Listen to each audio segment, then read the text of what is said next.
Hi everybody, Bobby back here on Ideas Matter channel, welcoming you on board. So today we want to talk about Africa, the whole continent of Africa. We want to suggest how good changes, can come to that continent to benefit the sons or the children of Africa. So ideas matter, all of us know.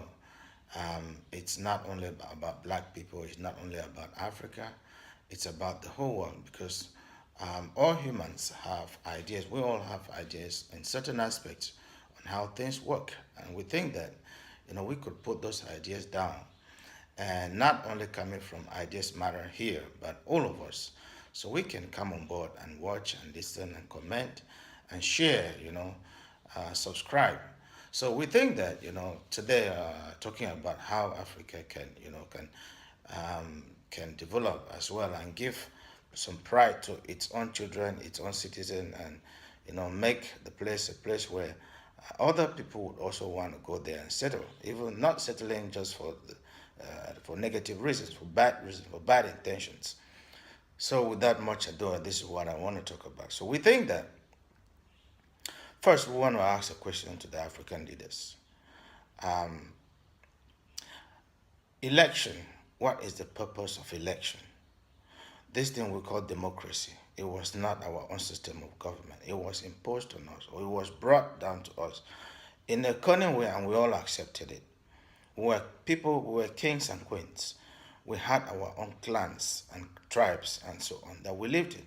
First of all came colonization, and those things were also we were also used to participate in those things.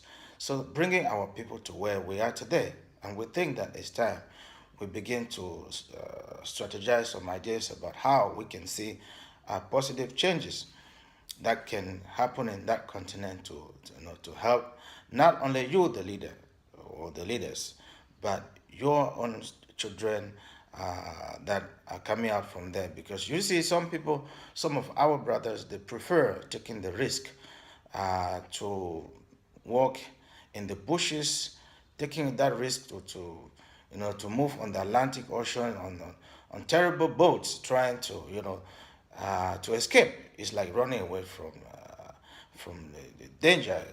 Africa has become a place where, even its own children don't want to live there anymore. So we think that we can make it. We can suggest some ideas. So first, the question is to the leaders: when you travel out there, when you travel out of that continent, and you see those facilities out there, and you enjoy them. For example, good roads, both sea, land, and water, even underground roads. You enjoy some of them, and you come back home. You see the good hotels, good beaches. I mean, what is when you come back? What do you think about your own country? What kind of thing that goes on in our minds, the leaders? What goes on in your minds? What do you think? 2, 3, 4, 5 years, or 10 years after, what will happen? Things still the same. So when you go out there and you come back, and you think of those people you've gone to visit, they will one day visit your own country, where you are the leader, where you are the president. What impression do you think they will have about you, about me, about us, when you are doing nothing to change the situation of the country? You are the president, you and your ministers and your governors and so on. Our kingship was destroyed using us. They say we should accept democracy. You stay in power for this long, not willing to relinquish power, not willing to leave. We cannot be doing the same thing over and over and expecting different results. It doesn't work like that. So when you stay in power for this long, and you're doing the same things and getting the same result, and the citizens are crying poverty, lack of jobs, people are frustrated. What kind of continent, for God's sake, are we building? What are we thinking about the generation that will come after us? Do we think about these things? And African children, this question goes to you. With all this that is happening, and we're sitting quiet, some of us, some are trying anyway, many are now on the media also, like some of us who are getting worried, and we think that something needs to be done. What are we thinking when we stay quiet, when we're not voicing up our concerns? We have only one world. Some other time, we will be talking about all other people, all other places. So the children of Africa, it's time for you to take issues of your continent as a concern that you need to think about it. African leaders, you have been as president in the country for so many years, for decades. Imagine of a boy, or let me say a man who was born when you were already president. Today, he has a family. He's above 35, he's above 40, and you are still president. He cannot get a job, not because he's not educated. Some of us, for example, we've gone to school. Why do people leave that place and run away? Why are they just doing everything possible, borrowing money, selling even the homes they live in, doing everything possible to abandon, to leave that place? Somebody who has gone to school, he has good education as well. He even has maybe his degree from the university, but no job. He's married, but because he doesn't have connections, as they say, bribe and get into the government or into the government service, he is left there just for pity. He becomes a laughing stock. To your own children that have not even had the same kind of education, he has gotten. Even if your children have the same education as him, or as he has, or as she has, and they cannot secure a job to take care of their families, what do you think becomes of them? Do you ever think of what those kind of people are thinking? Why do you come to power and you stay for long? The UN, you guys, you stay over there. The United Nations, you see the chaos that is happening all around African continent. What are we doing about this? We have only one world. When we discriminate, when we tribalize, and other people, a majority of the world is in chaos, what do we think? Other countries that are considered powerful countries, when you collaborate with such leaders to let their people suffer, to let their people are dying, what really do we think? It's a kind of world we are creating. Virtue is what all of us know is truth, is honesty, is things that are genuine, things that are truth, that we can verify, we can see. When we encourage these evil practices,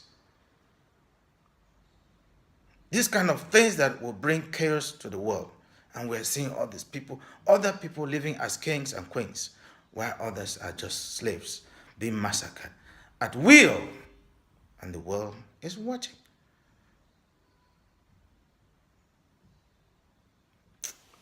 I don't know. So, African leaders, it's time for you to change. Consider living. You were not born just to rule forever. We have always grown up hearing, your children are the future of tomorrow. And some of these children are getting older and older with families. They cannot feed the children. They cannot send their children to school. They cannot live any better life. And you are there. And people are supporting you. I want to call on all Africans, all the children of Africa, those supporting those dictators, people who have been in power, and people are dying, but they don't care. They are still supporting them and hailing them. Life is about change. And change, when it's time, accept it. When it's time, accept it. It doesn't mean that if you are no more there, the whole world will end, or that country will cease from existing. No. Just live. Give the opportunity to another person. Stand there and give advice. Let people see you as a library or as a library to tap ideas from, to tap the experience you have accumulated over the years. Because we see the same thing going on, and we are expecting different results. It doesn't work like that. So African leaders, please, we think that Africa can change for good. Good things can come there. You steal all the money that whatever you sell from the resources that are there. Those in power, the ministers, the governors, and so on. Everything is stolen. You buy mansions abroad for your children. You go and develop, take back your money to their banks. Where are your banks? We don't have strong institutions.